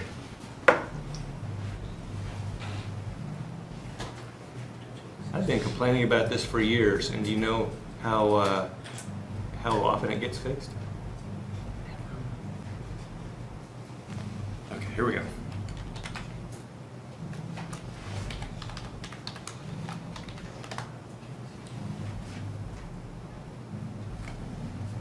Okay, so the first thing you're going to do is 100 minus 68 and then divide by 2. And that would give us 16, right? Or if you use the exact, it'd be 15.87%. Either way. Back to the story. How is the other, what's the other way? Well, there are 2 things that I know. I know that this thing is symmetric about the mean. And I also know that there is 100% underneath it. And so if I ask you what percentage of observations will be at mean or below, what would your answer be? 50%, right? And so I could take 50% to represent the left portion, and then I could take, because this is symmetric, I could just divide 68.26 by 2 and get the 34%, add those together and get 84% below, subtract from 100 gives me 16 above. There is 2 ways to do every single one of these calculations. As long as you get the right answer. Do you think I care how you do it? Absolutely. Whatever, absolutely not. Whatever works for you, go for it. Okay, so we just figured out that 16% are above 115. What if I ask you what percentage of people are above 130? Well, we would start like this. 130 minus 100 divided by 15 is equal to what? Positive 2, right? Okay. So, how would I go about this one?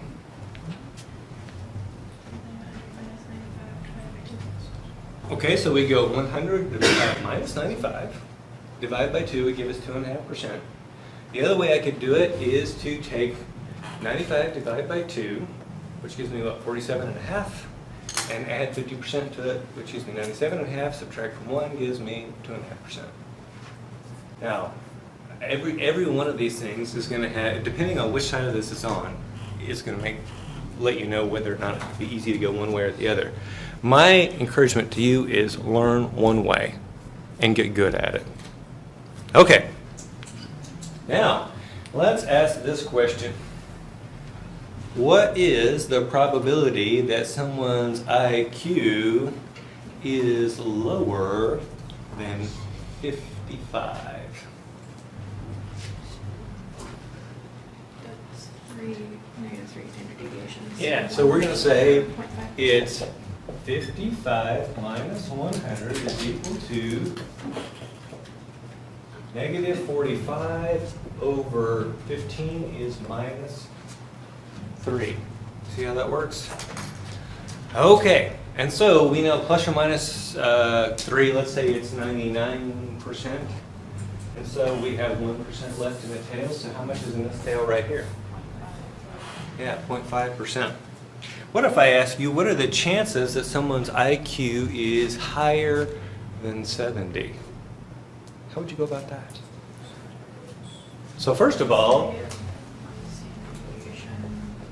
are you sure it's -1? Oh wait, sorry, 70 is 2. Yep, minus 2. Okay, so we know we're 2 standard deviations below the mean, and I'm asking you, what's the probability that their IQ is higher than that? Yeah, we're going to go, the part that we're looking for, watch the cursor. The part that we're looking for is all this stuff over here. The only part that we're excluding is over here. If I know, for instance, that this tail is 2.5%, how did I get that?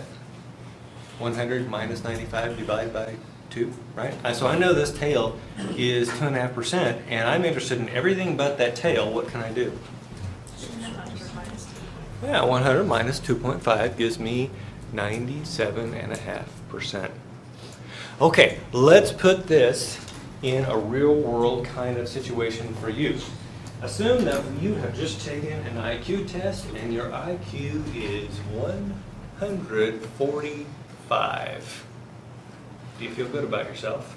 Yeah. Yeah, what are we going to call you? Genius, and not in that sarcastic way that my sister calls me a genius, right? We're really going to mean it. Okay, so you're a genius, and let's find out what percentage of people, and this time we'll use the exact. What percentage of people are smarter than you? Well, we know that 145 minus 100 divided by 15 is equal to what? 3. Yeah, plus 3. Okay, so we know that we are out here plus 3. What percentage of people are between minus 3 and plus 3? 99.74%. So how much does that leave out in the tails? 0.26. 0.26. Now we're going to, how are we going to figure out what's in that upper tail then? Divide by 2, so we end up with 0.13%. Now, let me ask you this question. Are you still feeling good about yourself? Yeah, man, only 0.13% of people are smarter than I am. Let's get your calculator out. And we're going to give you some disturbing news. So here's what I want to do. I want to put in 0.0013. That is the decimal equivalent of 0.13%. And then I'm going to multiply by 8, followed by 9 zeros. 1, 2, 3, 4, 5, 6, 7, 8, 9.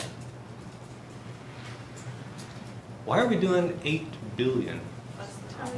That's the population of the planet. Now, do you think we've actually counted that? No, it's kind of rough, but we get it. I'm going to say equal to. Check that out. This is the number of people who are smarter than you, 10.4 million people. Now, I have some, and right now you're feeling kind of bad, but I've got some good news for you.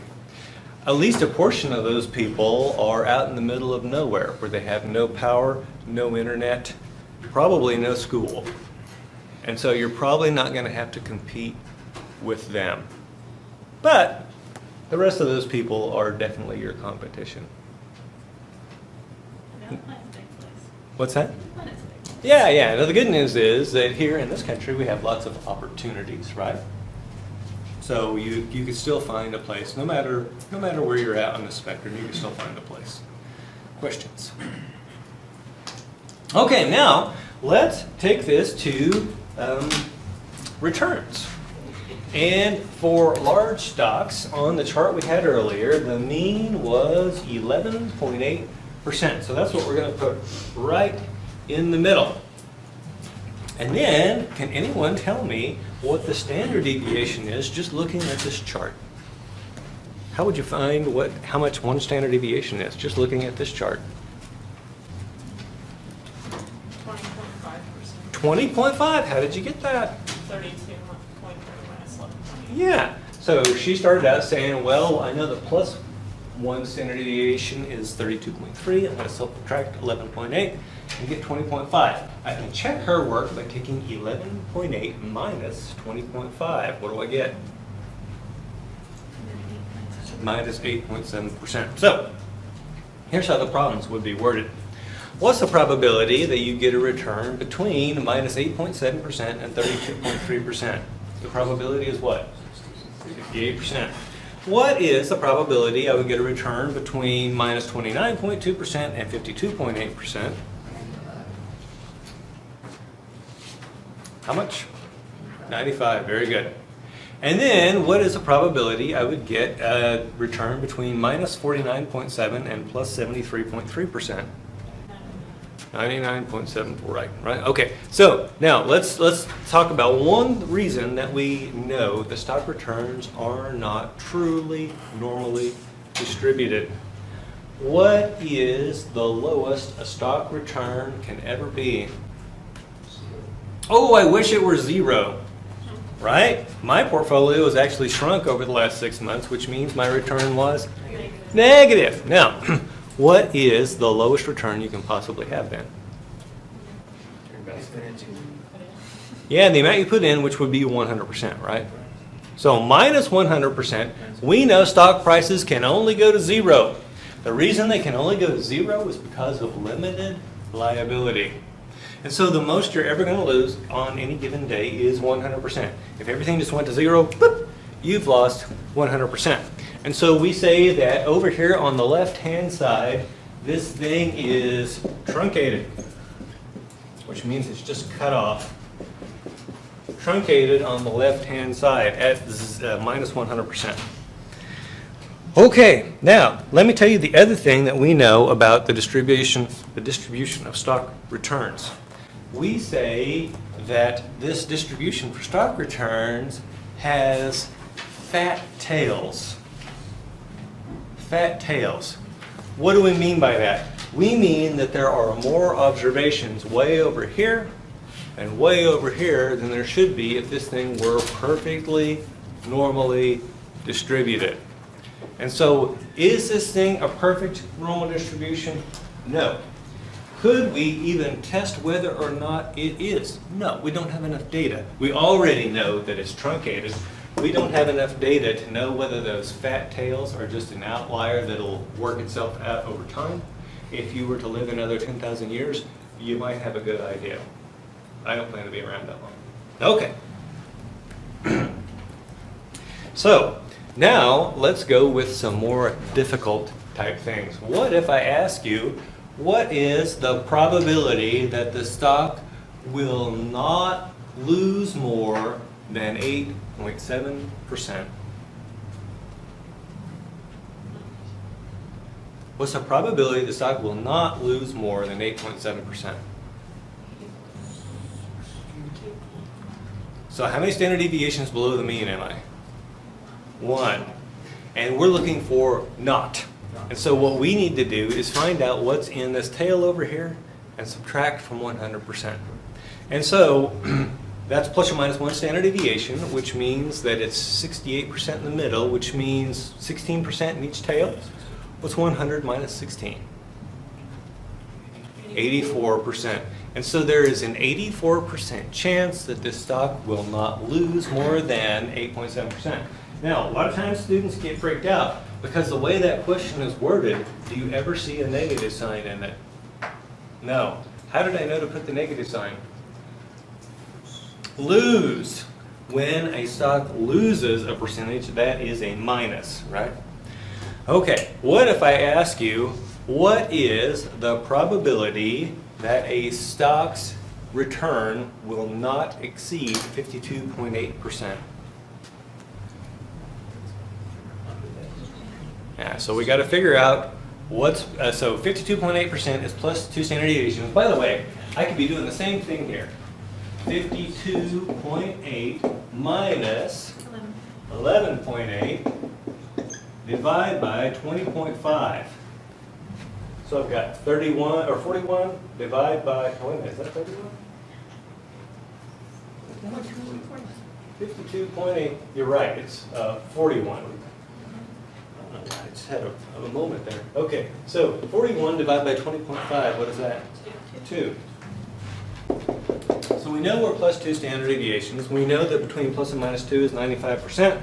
Therefore, how much is outside of that? 5%. How much is in each tail? 2.5%. And so how would we figure out the probability that it won't return more than 52.8? Mr. Holman. One more time? How will we determine the probability that this stock will not return more than 52.8%? He was obviously somewhere else. Yeah. We're gonna skip him. Ms. Ware. Subtract 95 and divide by 2. Okay, so we've done that, and we know that there's 2.5% in that top tail, but what's the probability that it won't return more than 52.8%? 97.5. And how did you get that? Subtracting the 2.5 From? from 100. Yeah, because there's 100 under the whole thing, minus the 2.5, that gives you the 97.5. Are you back with us, Mr. Holt? Yes. Very good. Okay. Questions? Now, I guarantee you, you will not get this from just this lecture. So what you need to do is you can watch this lecture again, but I also have some examples out there on a video under chapter 10, under videos, under examples. Go out there and watch how I do these calculations and do it again and again. Then jump into the practice, then do the homework. Questions? By the way, will they be giving you this information in the problem? No. No. Will they be giving you that information? No. On the exam, where are you going to get this information from? Your note sheet, unless you're just brilliant and you can remember these things. Let me assure you that even if you are brilliant, you'll forget during the exam. So go ahead, put it on your note sheet. Okay, now we're going to go and we're going to talk about a different kind of average or mean. So far, we've been talking about arithmetic average, and that's the one that you and your grandma share. That's just where you add everything up together and divide by the number of observations. And for arithmetic, it doesn't matter whether you use percentages or decimals, it's going to work out either way. If you throw percentages into this thing, you're going to get percentage out. If you throw decimals into this thing, you're going to get a decimal out. It's all good. The geometric average is a little more tricky. First of all, it's new to most students. Secondly, it's a little more tricky on the math side. And third, this one's important, write this down. You must always use decimal returns. You must always use decimal returns. You must always use decimal returns to find geometric average return. You must always use decimal returns to find geometric average return. So we're going to do a simple example here.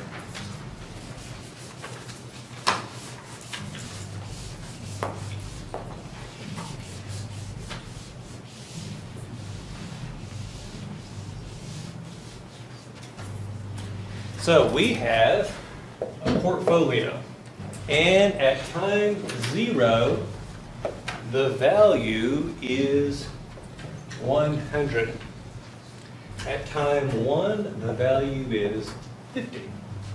At time 2, the value is 75. And so we are going to figure out return for each of one of these. So you cannot find a return for time 0. Can anyone tell me why? Yeah, you got to have the t minus 1, right? You got to have the thing that came before to be able to do this. So we can start here figuring returns. And how am I going to do that? T plus 1 minus t divide by t, right? So it's the value at time t minus, or t plus 1, minus the value at time t, divide by the value at time t. So 50 minus 100 is how much? Negative 50. Negative 50 divided by 100 is how much? It's minus 50%, or minus 0.5. Does that make sense so far? Okay, now to find the return from time 2, at time 2, what we're going to do is take 75, which is our new value, minus the previous value, which is 50. Now we're down, so 75 minus 50 is 25. What's 25 divided by 50? It's half, right? So 0.5. And that's plus, just in case you missed that. Now, My question to you is, and keep in mind, we're not talking about this, what's the average return for this stock over that period? Zero. It's 0, right? If you add those things together, divide by 2, you're going to get 0. Now, does it make sense, though, that this is 0? Because after all, we started off with 100 and we ended up with 75. No. So the problem with this arithmetic average is that it is ignoring compounding. It's ignoring compounding. I remember the financial crisis, the S&P 500, let's say it was down 30% from its peak. And then I remember like some years later, I saw this lady on CNBC, she's one of the talking heads, and she said, well, the S&P 500 was down 30%, and now it's up 30%, so we're right back where we started. Was she right? Absolutely not. Let's walk through this with some real numbers. If the S&P 500 started at 100 and then went down by 30%, what would it be at now? 70, right?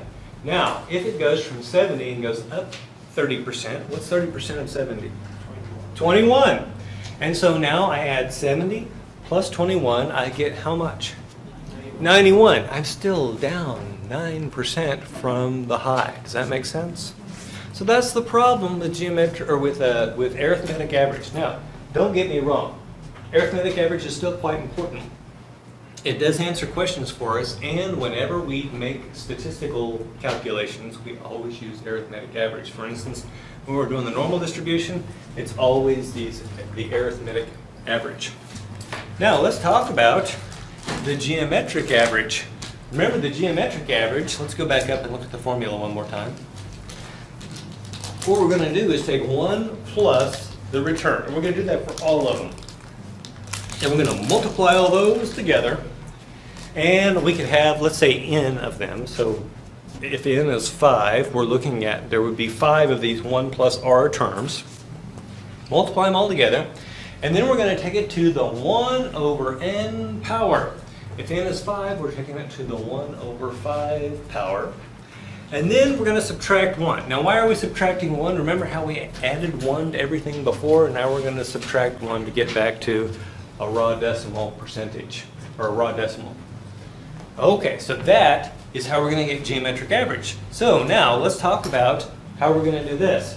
1 plus R1, well, R1 is minus 0.5. 1 plus R1 is just 0.5. Does that make sense? 1 plus negative 0.5. And then the second one is 1 plus R. So what's 1 plus 0.5? 1.5. So now I've got basically 0.5 times 1.5. What's 0.5 times 1.5? 0.75. Now, what is n in our calculation? 2. It's going to be 2. Now, some of you may already know that 1 over 2 to the 1/2 power is just square root. And so you're like, aha, I got the square root button. What if it's something larger than that? I'm going to walk through how we do that. So here we go. Get your calculator out.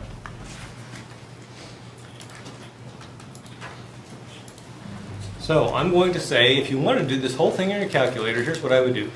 1 minus 0.5 equal times, open parentheses, 1 plus 0.5, close parentheses, equal. That gives us the 0.75. And then I'm going to go up here. Do you see this key above the 9? It says y to the x. I'm going to hit that button. And then I'm going to say open parentheses, 1 divided by 2, close parentheses, equal. And that's going to give me this number here. Now there's one more step that I need to do before I can find return. I have to subtract 1. I have to subtract 1. And that's going to give me minus 13.397 something percent. Now, does that look a whole lot more reasonable than 0? Yeah, if we're going from 100 down to 75 over 2 years, it means I'm losing 25 over 2 years. I could approximate and say, yeah, we're losing about 12.5% a year. this number makes a whole lot more sense because it takes compounding into effect. And so let's do one more thing here. Let's verify this on the calculator. By the way, the calculator takes compounding into effect. So here's what I'm going to do. I'm going to say second clear TVM. Oh, I'm going to store this thing.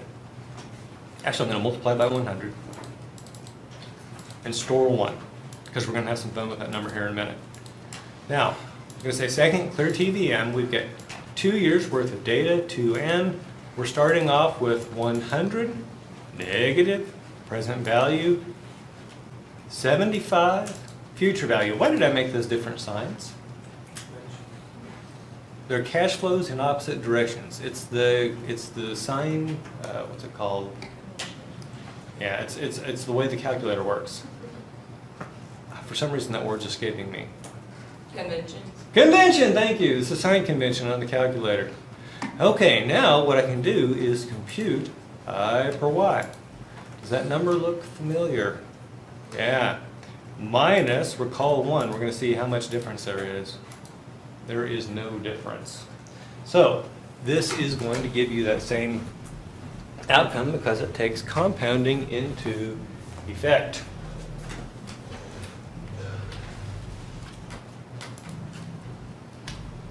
So what do each one of these, I told you they both have meaning. So let's talk about the questions that they answer first. The arithmetic average answers the question, what was your return in an average year over a particular period? And you can see that 0 would be the correct answer for that. The arithmetic mean does answer that question. What was your return in an average year over a particular period? Whereas geometric return, average return is what is your average compound return per year over a particular period. Now the next thing I'm going to tell you is that geometric average, let's do it this way. Arithmetic average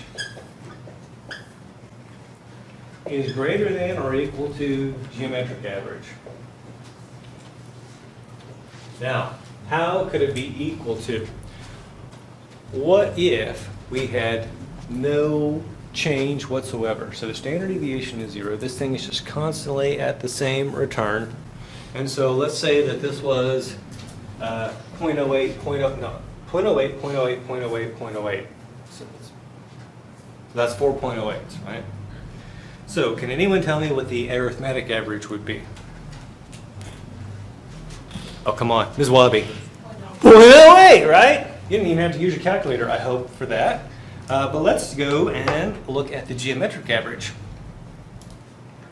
First thing I'm going to do is say 1.08 times 1.08 times 1.08 times 1.08. Now I'm going to take that to the 1 over the n power. What is n? 4. So I'm going to have y to the x, open parentheses, 1 divided by 4, close parentheses, equals. I'm getting 1.08. What's the final step? Minus 1. It's only when the return is the same throughout, that the standard deviation is 0, so the return's always the same. In that case, the arithmetic average will be equal to the geometric average. Now, what if there were some change here? I'm going to put some numbers in here, and hopefully we can all agree that they still have an arithmetic average of 8. So I'm going to do 6%, 10%, 6%, 10%. Can we still all agree that the arithmetic average is 8? Okay, so here's what I'm going to do. 1.06 times 1.10 times 1.06 times 1.10 equals. And now I'm going to say y to the x, open parentheses, 1 divide by 4, close parentheses, equal minus 1. You see that we now have something less than the arithmetic average. And so your geometric average is always going to be less than or equal to. As that standard deviation grows, your geometric average will fall further away from arithmetic average. Okay, so that answers the first part of this. Now, it says the geometric or the arithmetic is probably too high for longer periods and it's probably too low for shorter periods. So we know that geometric average is typically lower and arithmetic average is typically higher. So that handles the first part of that. The second, having to do with the duration of the period, is rather complex. And if you just have a burning desire to know why that is, I have posted an academic paper on the Chapter 10 folder, and you guys can go out there and take a look at it. Do you know what my expectation of how many of you will actually do that is? Below average, very good. So less than half of you. I would say, so economists, raise your hands. Yeah, maybe you guys. Maybe. You skimmed it. Whoa, she's ahead of the game. Very good. Did you write the paper? What's that? Did you write the paper? No, of course not. I try not to assign anything to you that I actually wrote because I know the idiot that wrote it, right? Okay, questions? I read about like 3/4 of it and I kind of got bored, so I just skipped the rest of it. Yeah. Okay, so let's talk about how you should read an academic paper. The first thing you should do is read the abstract. What's an abstract? Like the summary. Yeah, it's a summary of the whole thing. If you read the abstract and you say, well, that's boring or stupid, what do? You don't read anymore, right? Let's say that you look at the abstract and you say, ooh, I'm intrigued. What do you do next? Read the introduction. If you are still interested, then you could go read the conclusions. And if you are still interested, you could go read the results where they walk through what they actually did. Now, that is the way that people who think in terms of language do it. People who think in terms of mathematics will read the abstract and then they'll go straight to the tables. And then they'll start asking questions like, well, what is this variable? And I'm like, well, if you read the paper, you would know, right? And so I actually prefer to go about it the verbal way and then look at the tables to make sure they're not lying about what their results really are. Now, so typically, do people actually read entire academic papers? Rarely. In fact, when I submit them to referees to try to get them published, oftentimes they'll say, you know, this would be a so much better paper if you did this, this, and this. And I'm like, well, I already did this, this, and this. You obviously didn't read the paper, you jackass, right? Okay. Unfortunately, it's a blind review process, so I don't get to actually know who these people are. I don't know, maybe that's for the better.